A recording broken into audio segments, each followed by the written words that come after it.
호세아 14장 말씀의 터에서 하나님의 뜻이 무엇인가 우리가 깨닫고 하나님의 그 뜻을 우리의 개인의 삶 속에 그리고 우리가 살아가는 시대 속에 이루어갈 수 있는 성령의 능력을 받는 우리 귀한 시간 되어지기를 원합니다. 여러분, 우리는 요즘 묵상 교과서 통해 열왕기하 말씀을 계속 날마다 보고 있습니다. 또한 그 열왕기하 말씀을 가지고 우리 교회만의 생활 속 말씀두기 서식을 우리가 활용하면서 하나님 말씀을 날마다 놓치지 않으려고 그 말씀대로 살아보려고 축복의 통로가 되어보려고 여러분과 제가 이 코로나 시기에 거룩한 몸부림을 치고 있는 것입니다. 아차, 생활 속 말씀들이 하나도 못했네 하는 분들은 아마 뜨끔 하실 거라 생각이 되어집니다.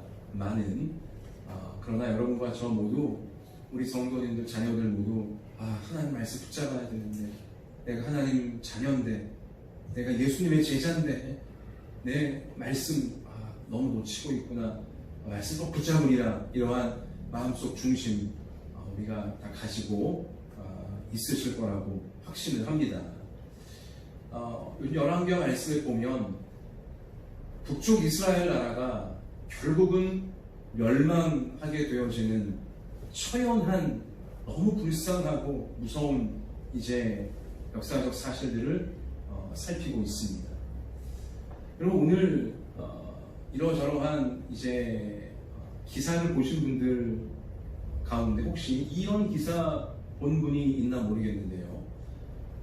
이스라엘 관련 소식이었는데 저는 뭐 이제 인터넷 통해 또 여러분도 마찬가지겠지만 이런저런 기사들을 쉽게 요즘 접할 수 있잖아요, 그렇죠? 근데 예루살렘에서요, 이스라엘 예루살렘에서 이제 고고학적 발굴이 계속 이루어지고 있는데요. 최근에 아주 잘 보존되어진 저 이스라엘 과거 남쪽 유다 나라 다윗 왕조 시절 이제 그 유다 나라의 잘 보관된 유물들이 잔뜩 나왔다는 거예요, 지금.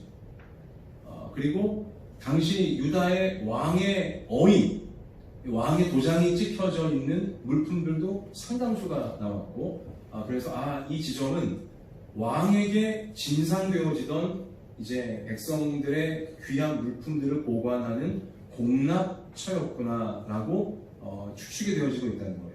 그러면서 거기 나온 왕의 도장을 살펴보니 이제 남쪽 유다 나라 어느 왕 시절이었냐? 성경에 나오는 히스기야 왕 시절의 유물로 지금 거의 확인이 되어지고 있다는 것이죠.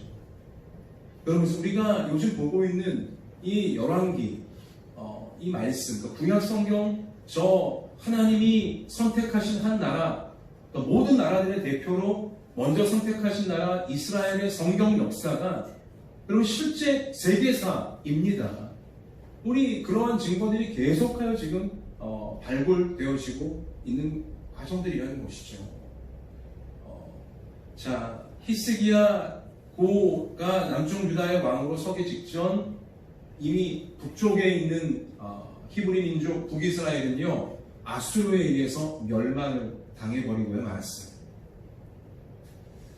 우리가 요즘, 그러니까 우리 열왕기하 요즘 진도가 이제 그 북쪽 이스라엘이 멸망하기 직전에 어떠한 일들이 있었으며 또 실제로 어떻게 멸망했는지를 요즘 우리가 이제 진도에 맞춰 읽고 있고 묵상을 하고 있는 것입니다. 근데요, 제가 요즘 이 열왕기하 특별히 북쪽 이스라엘의 멸망 역사를 보면서 새삼 놀란 게 있어요. 새삼 소스라치게 제가 놀란 대목이 있습니다. 뭐냐? 한번 따라하십시다. 한 나라가 번영의 정점에서 멸망하기까지는 고작 20년밖에는 걸리지 않았다. 저는 이 무서운 사실을 요즘 열왕기하 이 역사를 통해서 새삼스럽게 발견하게 되었다는 것입니다. 여러분, 북쪽 이스라엘이요, 여로보암 2세 왕 시절, 그러니까 아합과 이세벨 우리가 요즘 계속 봤잖아요, 그죠? 악한 왕조 아합과 이세벨을 하나님이 예후라는 자의 쿠데타를 통해서 이제 심판을 하셨잖아요. 그런데 그 예후, 하나님의 심판자로 쓰임받은 예후도 우상에 빠지고 교만해지자 하나님이 예후에게, 이제 새로운 왕이 된 예후에게 4대까지만 예후 왕조가 존속될 것이다라고 예언을 하셨었어요. 그런데 그 예후 왕조 이 4대째 그 정점이 바로 여로보암 2세였는데요. 여로보암 2세 때는요, 당시 국제 정세가, 그러니까 이 북이스라엘 주변 국제 정세가 묘하게 돌아가기 시작하면서 당시 세계 최강 대국이었던 아수르가요, 자신들의 북쪽 국경을 막 침범하는 이민족들 신경 쓰느라고 요 주변 나라들을 잘 신경을 못 썼어요. 그때 북쪽 이스라엘 여로보암 2세가 굉장히 판단력이 아주 세상적으로 빨랐는데요. 감히 아수르 지역을 침범해 들어갑니다. 그리고는요, 북쪽 이스라엘 영토를 엄청 넓혀 놓았어요. 그때 여로보암 2세가. 세상적으로 보면 굉장히 수완이 많고 판단력이 좋고 대단한 왕이었습니다. 그래서 남쪽 유다 나라의 최전성기는 다윗과 솔로몬 시절이었다면 북쪽 이스라엘 나라의 최전성기는 가장 번영했을 때가 여로보암 2세 시절이었습니다. 나라가 아주 엄청 부강해졌어요. 아주 대단한 이제 부자 나라가 되었다는 것입니다. 번영을 누렸었어요. 그럼 이제 여로보암 2세가 주전 746년에 이제 죽음을 맞이하게 되어지고, 그리고 그 이후부터는요, 우리가 요즘 11개 말씀 보다시피 헉 하면 쿠데타가 일어나서 이제 정치가 불안정해지고 국민들의 삶이 피폐해지기 시작하며, 그리고 나서 주전 722년 여로보암 2세 최극강의 번영을 누렸던 시절부터 불과 24년여 만에 아수르에 의해 북쪽 이스라엘은 멸망당해버리고야 말았습니다. 여러분, 여로보암 2세 그 통치 말년쯤에 살던 당시 북쪽 이스라엘 사람들이요, 불과 20년 뒤에 나라가 완전히 멸망당하고 자기들이 자랑했던 집 다 무너져 내리고 자기 재산 다 뺏겨버리고, 그리고 심지어 저 알지도 못하는 나라 포로로 끌려가게 될 것이라고는요, 그들은 상상도 하지 못했습니다. 20년 뒤에 그런 무서운 일이, 그런 끔찍한 일이 실제로 자기에게, 자기 자녀들에게, 자기 나라 가운데 끔찍하게 펼쳐질 것이라고는 정말 어느 누구도 꿈에도 생각하지 못한 일이었어요. 그런데 역사를 보면 그 일이 일어나고 말았어요. 제일 번성했을 때, 제일 부자 나라가 되었을 때, 그러나 고작 20년 정도 흐른 다음엔 완전히 박살나버리고요 말았다는 것입니다. 20년 전만 해도 천국이었어요. 하지만 20년 후에는 지옥이 갑자기 되어버리고요 말았다는 것입니다. 사랑하는 성도 여러분, 여기 있는 우리 자녀 여러분, 20년 후 2040년에 대한민국이 멸망해버린다면 얼마나 무섭겠습니까? 여기 지금 10대인 친구들, 내가 30대 나이, 한참 막 신이 나서 살아야 될 그 나이에 나라가 지옥처럼 바뀌어버린다면 얼마나 끔찍한 일이겠어요. 여러분, 요즘 우리나라가 사실 좀 들떠 있어요. 특히 이 코로나를 우리가 세상 어느 나라보다 잘 극복해내는 국면에 들어가면서요, 심지어 강대국들보다도, 우리가 선진국이라 여겼던 나라들보다도 훨씬 대처를 잘하는 이 과정을 보면서 좀 우리 국민들 가운데 한껏 좀 뭐라 그럴까요? 들뜬 마음들이 생긴 것 같아요. 우리는 강대국이다. 우리는 선진국이다. 또 실제 우리 대한민국의 경제력이 세계 11 넘보는 여기에까지 지금 미치고 있기 때문에 어찌 보면 우리나라 역사상 요즘이야말로 가장 번영을 이루고 있고 가장 국가 위상이 높아지고 있는, 성경적으로 우리가 좀 적용하자면 북쪽 이스라엘 여로보암 2세 시절 같은 우리 그러한 분위기가 지금 대한민국 가운데 형성이 되어지고 있는 것만 같아 제가 더 무서워요. 제가 더 좀 조마조마하고 아슬아슬하다는 것입니다. 이때 우리가 하나님 앞에서 만약 잘못되면요, 하나님 앞에서 만약 우리가 잘못 살잖아요. 번영에 취해서 부족한 것도 없고 아쉬운 것도 없고 그냥 우리가 번영에 취해서 마치 우리가 지금 누리는 이 행복이 영원할 것이냐 착각에 빠지고 우리가 별것도 아닌 일에 불평불만에 빠지고 시기 질투하고 원망하고 여러분 이런 하나님 앞에 옳지 않는 삶으로 나아가잖아요. 20년이 안 돼서 우리나라도 저 북쪽 이스라엘이 먼저 밟았던 그 나쁜 전철을 밟지 말란 법이 없다는 것입니다. 여러분 우리나라 역사를 봐도요, 여러분 조선 왕조가 600년 거의 700년 가까이 유지가 된 참 대단한 왕조였는데요. 여러분 그 조선이 가장 번영했던 때가 영조 정조 시절이었습니다. 영조 그리고 정조 대왕 시절이었어요. 물론 세종대왕 때도 대단했지만 특별히 정조 대왕 시절에는요, 우리나라의 국력이 중국 이상이었다고까지 연구를 통해 밝혀내는 학자들이 있을 정도예요. 일본은 뭐 저 밑에 있었고요, 사실은. 여러분 근데 이 정조 대왕이 그 조선을 굉장히 번영하게 만들었던 이제 그 시기, 그리고 정조가 죽음을 맞이하게 되는 해가 언제냐? 1800년이에요. 1800, 1800년이었습니다. 그런데 정조 대왕, 조선 왕조가 제일 번영했던 그 때가 딱 끝나고 나서 번영이 막 그게 다다 보니까요, 이제 번영의 그 달콤한 꿀들, 이 노른자위들을 어떻게든 욕심내는 이제 외척들, 친척들, 정치에 이제 들어오기 시작하면서요, 썩은 내를 내기 시작하는 겁니다. 그리고는 여러분 역사 통해 아시다시피 정조 이후에 세워진 왕들은 다 비리비리한 왕들이었고요, 다 외척들에 의해 그냥 호수아비처럼 돌아가기 시작하면서 결국은 나라가 100년도 못 돼서 어떻게 됐습니까?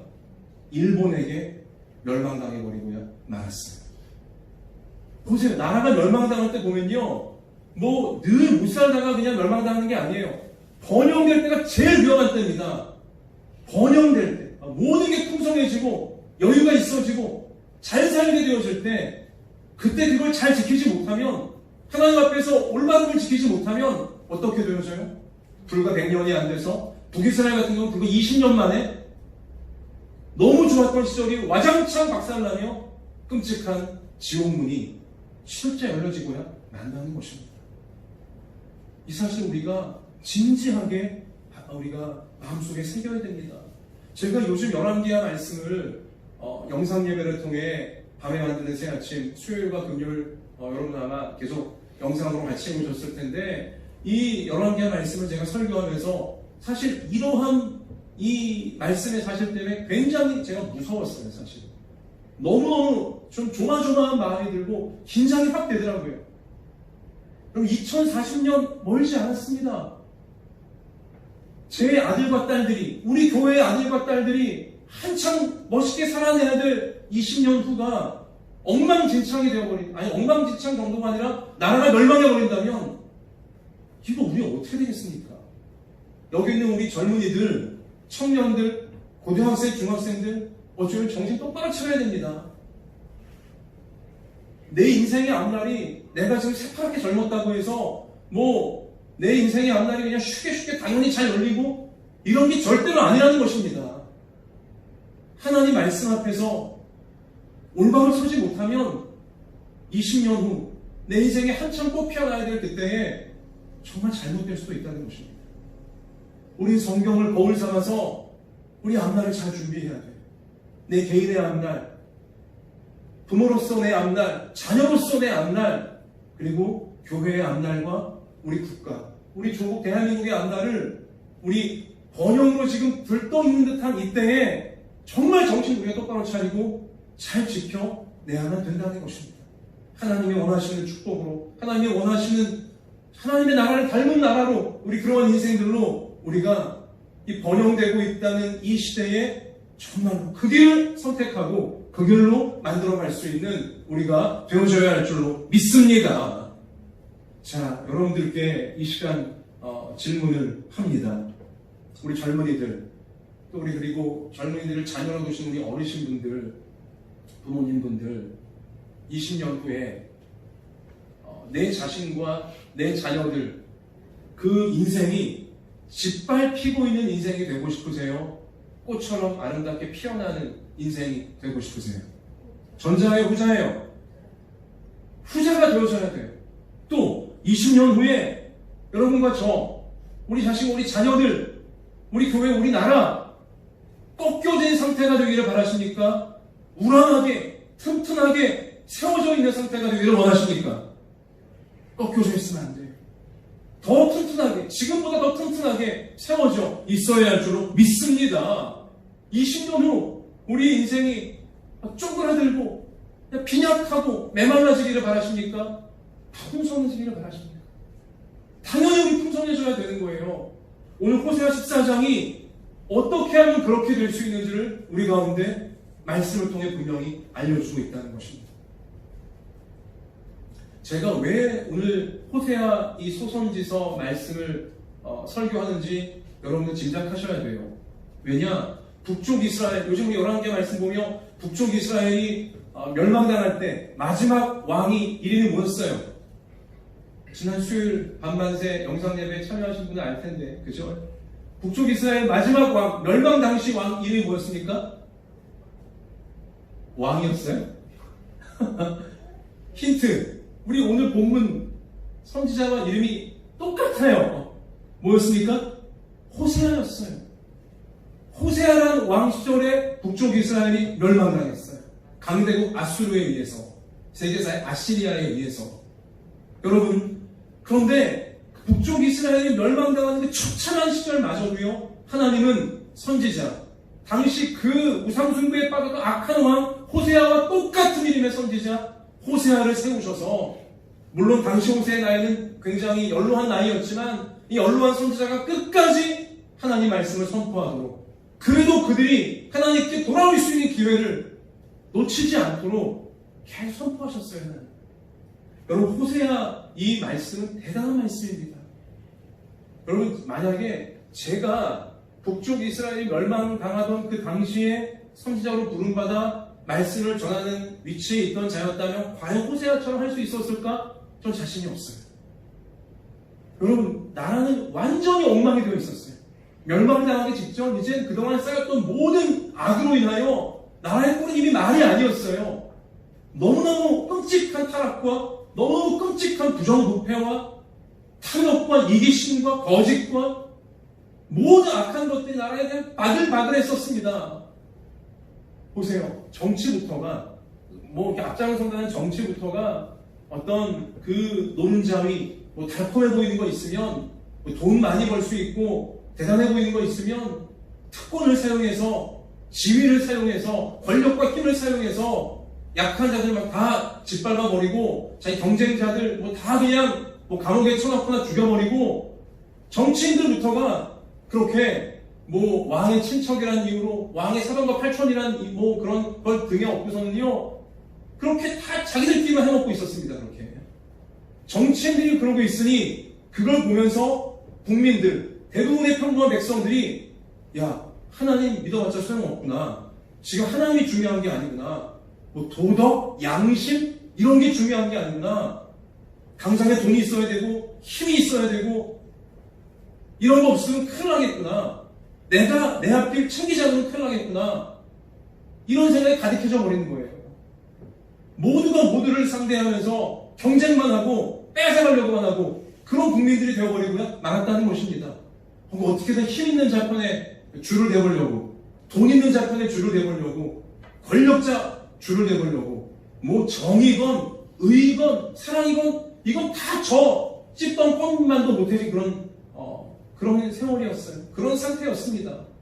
여러분, 그런 모습을 보며 호세아 선지자가요, 저는 어떻게 오늘 이런 14장 같은 회복을 선포할 수 있었는지, 도저히 회복될 것처럼 보이지 않는, 완전히 마귀가 똑같아져 버린 그 백성들을 향해서 어떻게 이런 회복을 선포할 수 있었는지, 호세아 선지자의 그 믿음, 저 놀라운 믿음이다, 위대한 믿음이다, 대단한 한 사람의 믿음이다, 경탄이 나오게 되었다는 것입니다.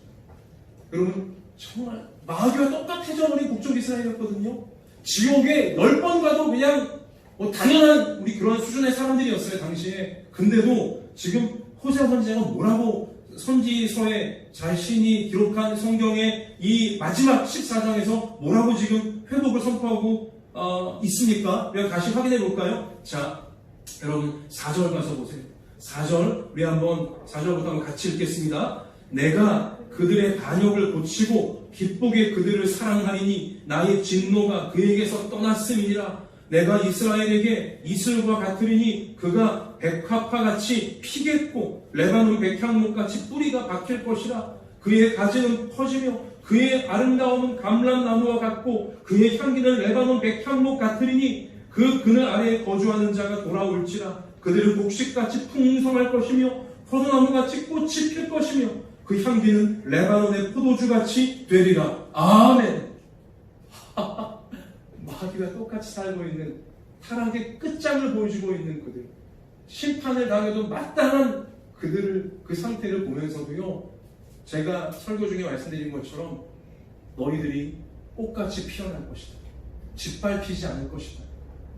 너희들이 꺾이지 않을 것이고 백향목 아름드리 나무처럼 우람하게 솟구쳐 올라오게 될 것이다. 너희들이 다 뺏겨서 빈약해지는 것이 아니라 풍성하게 될 것이다. 여러분, 어떻게 이러한 예언을, 이러한 회복을 그 지경에 된 인간들을 보면서 선포할 수 있는지. 여러분, 이건 호세아의 믿음이 아니에요. 사실 누구의 믿음이고 누구의 소망이고 누구의 의지인 것입니까? 하나님 아버지의 의지이시고 하나님 아버지의 소망이신 것입니다. 여러분, 이 말씀은 너무나 소중한 것이 뭐냐? 여러분과 제가 아무리 못났어도, 여러분과 제가 아무리 만신창이가 되고 죄악에 그냥 덕석지 묻어서 마귀 닮은 되었다 할지라도요, 하나님은 여러분과 저를 포기하시지 않으신다는 약속의 말씀인 것입니다. 여러분, 이 말씀이 우리를 살리는 거예요. 좀 번영했다고, 조금 잘 먹고 잘 살게 되었다고 우리가 탐욕에 빠지고 욕심에 빠지고 헛된 것에 빠지고 자만심에 빠질 것이 아니에요. 여러분과 저 하나님의 은혜 없이는 숨도 쉬지 못하는 존재인 것입니다. 우리가 뭔가 좀 안정돼 보이고 뭔가 좀 있어 보이고 이러할 때일수록 하나님, 생명의 하나님을 붙잡아야 될 줄로 믿습니다. 그럴수록 세상 헛된 것 정신 팔려 있을 것이 아니라 자기 욕심에, 자기 교만에 빠져 있을 것이 아니라 하나님 말씀 붙잡고 우리를 회복시키기 원하십니다. 우리를 하나님 백성답게 영원한 복을 누리기를 원하시는 하나님의 의지에 우리의 의지가 마땅히 드려져야 될 줄로 믿습니다. 그러면 20년 후에도 100년 후에도 우리 자손의 자손에 이어서 하나님의 뜻이 이루어지는, 마귀 뜻이 이루어지는 게 아니라 하나님의 뜻이 이루어지는 그러한 인생이요 가문이요 나라로 우리는 끝까지 쓰임받게 되어지는 것입니다. 여러분, 끝으로 자, 오늘 말씀의 중요한 대목은요 바로 2절이에요. 2절과 3절이 먼저 선행되어져야 돼요. 우리 한번 2절과 3절 같이 읽습니다. 너는 말씀을 가지고 여호와께로 돌아와서 아뢰기를 모든 뭐라고요? 불의를 제거하시고 선한 바를 받으소서. 우리가 숫송아지를 대신하여 입술의 열매를 주께 드리리이다. 아멘. 여러분, 이 굉장히 중요한 말씀인데요. 우리 아까 4절부터 하나님의 놀라운 회복의 말씀, 하나님의 의지를 봤잖아요. 이 하나님의 회복, 꽃처럼 피어나고 아름드리 나무같이 굳세워지고 풍성해지는 이런 하나님의 뜻이 정말 이루어지려면 먼저 우리가 2절 뭐예요? 우리의 불의함을 제거해 주십시오. 우리에게 덕석지 묻어있는 모든 죄와 교만을 주님 벗겨주십시오. 내가 회개합니다. 이것이 선행되어져야 한다는 것입니다. 코로나, 하나님 여러분과 저로 하여금, 이 인류로 하여금 하나님을 떠나 교만하게 이 욕심 따라가고 이기심 따라간 부분들 돌아오라고, 철저하게 회개하라고 우리와 인류를 위해 주신 회개의 기간인 줄로 믿습니다. 여러분, 특히 번영될 때에, 잘 먹고 잘 사는 것처럼 보이게 될 때에 그럴수록 주님 우리의 불의를 징해 주소서. 하나님 앞에 불량한 것, 하나님 앞에 불의한 것들 내게 있거든, 우리 가정에 있거든, 우리 생업의 현장에 있거든, 우리 교회와 우리 나라에 있거든, 다 제거해 주십시오. 버리겠습니다. 회개합니다. 용서해 주십시오. 이것이 선행되어져야 한다는 것입니다. 그래야 20년 후에 멸망당하지 않아요. 그래야 100년 후에 멸망당하지 않아요. 영원한 행복과 구원을 뺏기지 않을 수 있게 되어진다는 것입니다. 여기 하나님께서 받고 싶어 하시는 건 숫송아지 제물이 아니에요. 당시 숫송아지는 최고의 제물이었어요. 제일 비싼 제물이었어요. 하나님은 그거 받고 싶어 하시지 않습니다. 하나님 받고 싶어 하시는 게 뭐예요? 2절 말씀 가서 보시면 입술의 열매예요. 입술의 열매, 이게 뭐예요? 하나님 앞에 기도하면서 말한 대로 열매, 실제 살아내는 것을 하나님은 제물로 받기를 바라신다는 것입니다. 말만 잘하는 것이 아니라 하나님 앞에 예배드리며 기도로 아뢰었던 그 입술의 내용들을 열매로, 삶으로 살아내기를 하나님 바라시는 거예요. 여러분, 이 코로나를 통과하면서 여러분과 제가 주님 우리 가운데 모든 불의함과 모든 죄악을 회개하게 하시고, 그리고 주님 기도한 대로 하나님 말씀 앞에 아멘한 대로 살 수 있도록, 삶의 열매가 맺힐 수 있도록 도와주십시오. 이러한 결단으로 나아가셔서 꽃처럼 피어나게 해주고자 하시는, 아름드리 나무처럼 우리를 힘있게 만들어주고자 하시는, 풍성한 천국을 누리게 만들어주고자 하시는 하나님의 뜻을 정녕 우리 앞날에 이루어갈 수 있는, 하나님의 그 뜻을 지켜갈 수 있는 실제 우리의 삶이 되어지길, 우리 자녀들의 삶이 꼭 되어지길 주님의 이름으로 축원합니다.